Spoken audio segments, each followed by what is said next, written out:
We're going to rebuild our cities and become a beacon of hope, safety, beauty, better than ever before. We're going to rebuild our cities. We're going to work with Democrat mayors who are running, in every instance, running them, Democrat mayors and many Democrat governors, and we're going to rebuild our cities. We're going to bring them back like they used to be. We're going to make them safe places again. We're going to give our police their power back, and we're going to give them immunity from prosecution, so they're not prosecuted for doing their job.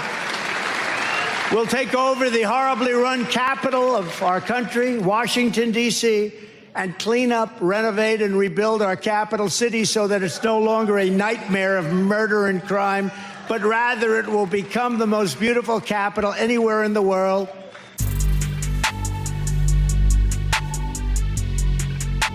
Okay, so the left has been melting down over Trump talking about protecting police.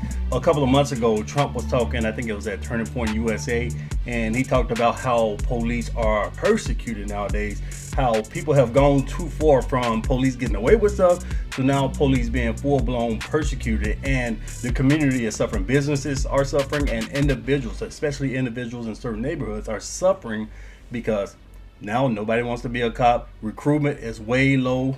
Cops are retiring early. Cops are avoiding certain jurisdictions. They don't want to work in certain jurisdictions. They may leave somewhere like Chicago, LA, go work in Texas or Florida, somewhere like that. And it's hurting the community because now businesses are getting robbed more than ever.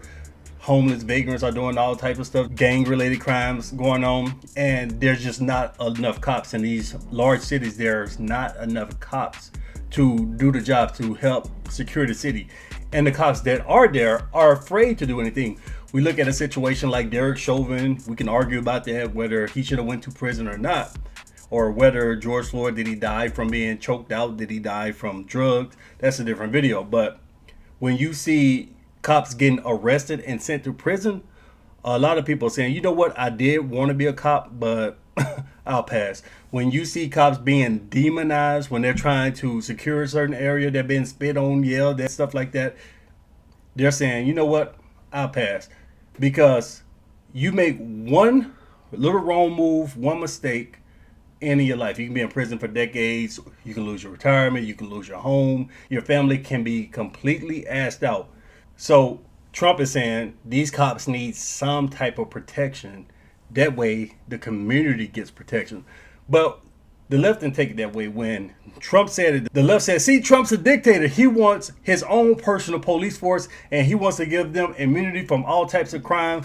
Cops can go around shooting black people. They can shoot LGBT, LMNOP people, and they just get away with it. Cops can stump people out, piss on them, and there's not going to be any charges at all.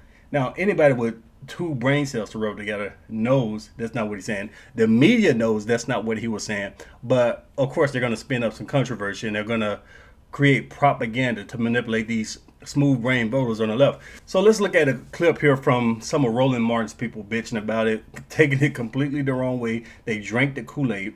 And we all know about Roland Martin, the chubby left-wing activist. He's supposedly a black activist, but he's advocating for these left-wing Democrat parties that hurt the black neighborhood. So let's look at some of his people.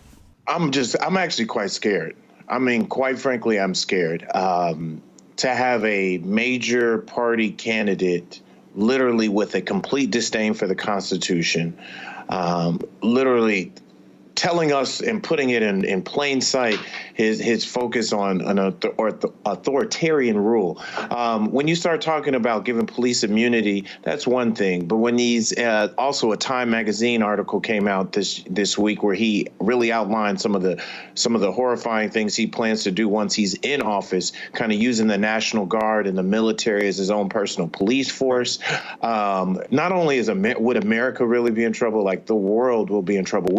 Yeah, this is very troubling. I agree with Cameron when you say we are in a very scared state, especially with these fantasies. There's one thing when it talks to the base, right? And what is that base? The base, as I always find, a bit scarier than Donald Trump himself, is we have someone that is saying we're going to go back to a time where,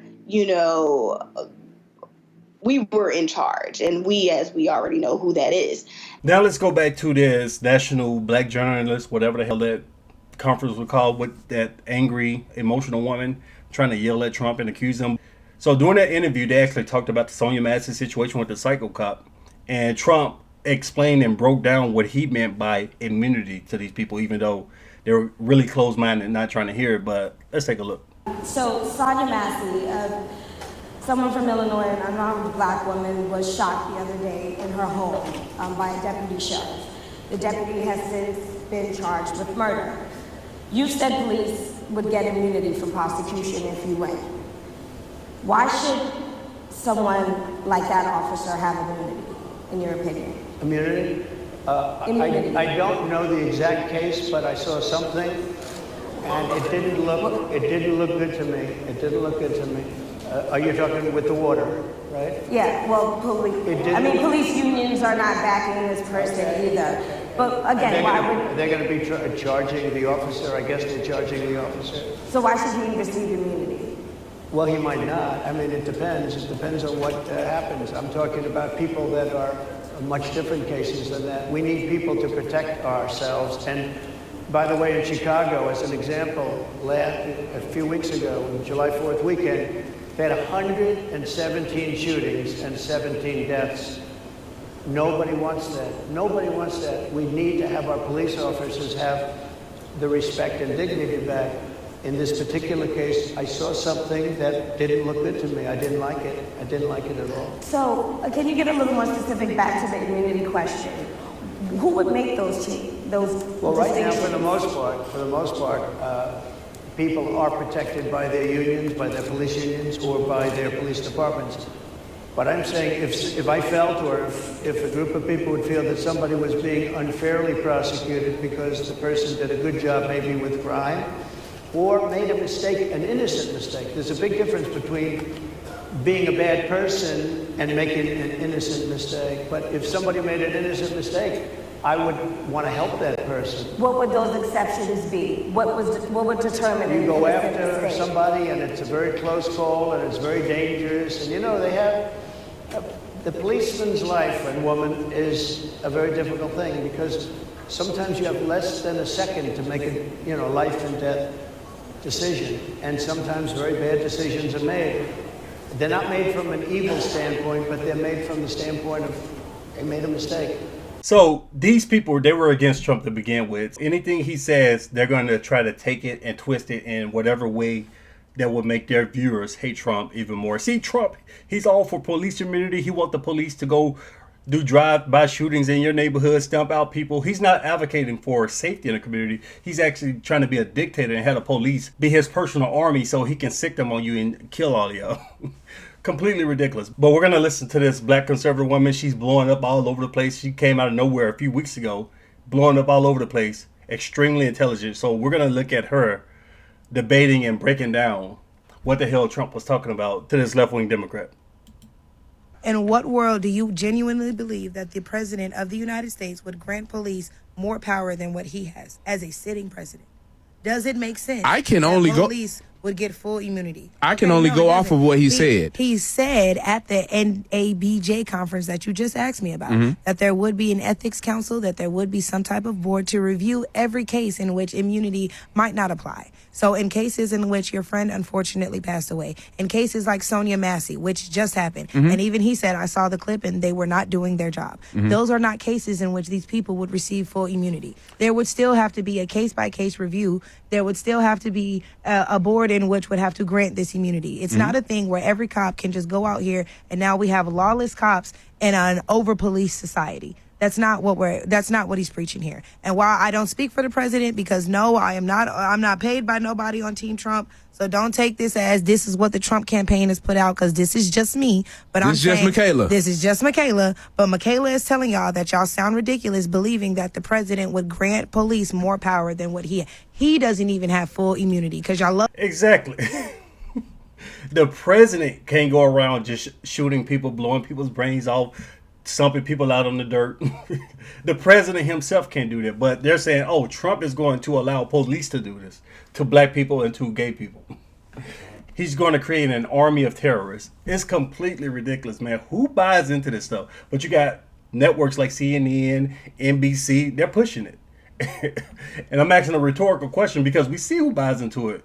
A lot of these black Democrats, hook, line, and sinker, fell for it yet again. The Democrats, all they got to do. Kamala Harris, she doesn't have to give any policy. She doesn't have to say what she's going to do. We already saw what she said she's not going to do for black people. She doesn't have to say anything. All the Democrats have to do to get the black vote, Trump is racist. The Republicans are racist. And for 50 fucking years, the black people have been falling for it. Hook, line, and sinker. Bringing up that he's a felon, but then y'all will go ahead and also feed into, oh, no police will face any retribution for anything that they do, even though President Trump had to do so. So there's no such thing as allowing police to run around and do whatever they want. He clarified that out of his own mouth at the conference. We're acting like there aren't processes of checks and balances when it goes to passing laws. There's no way Trump can come in and for day one pass an executive order that says all police are immune from anything. There's no way in any shape or form will that ever happen. It's completely ridiculous. The notion is completely ridiculous. Doesn't even make sense.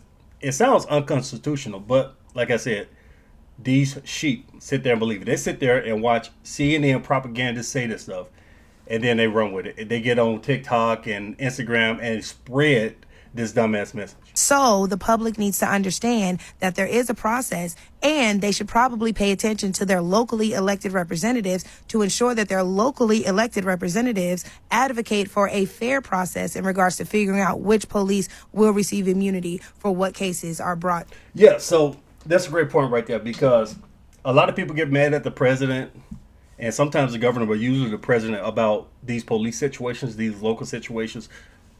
But in reality, the people who are judging these cops are local prosecutors, the police board. It depends on the jurisdiction, but you have councils or boards or whatever who determine whether the cop should be indicted, whether it was justified or whatever. These are local. This is beyond the scope of the president's power. And a lot of people don't pay attention to their local elections. They don't participate in local politics. They don't know who their council members are. They don't know who the police chief is, who's on his board. They just look at the president. So people want to riot, they want to bitch, they want to cry, but they're not paying attention to the local representatives. That's who has power. So when they want to talk about that type of immunity, they need to talk to the local jurisdiction. But again, to reiterate what Trump was saying, we have complete lawlessness. Look at Chicago, the death count in Chicago. Look at what's going on in LA. Look at San Francisco, an absolute hellhole. And it's hard to hire cops. Cops don't want any parts of it. They're trying to throw overtime, throw extra money at cops. And these cops are saying, hell no, we don't want any part of it, because one little wrong move, we're going to have activists out there protesting. Next thing you know, I'm in prison for 20 years.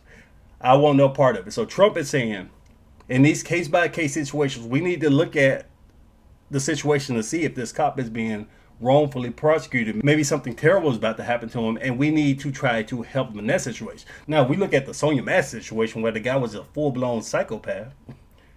Yeah, he needs to be in prison. And that's another problem that Trump is trying to solve. That dude should have never been a police officer. He had a history of being violent, had a history of DUIs.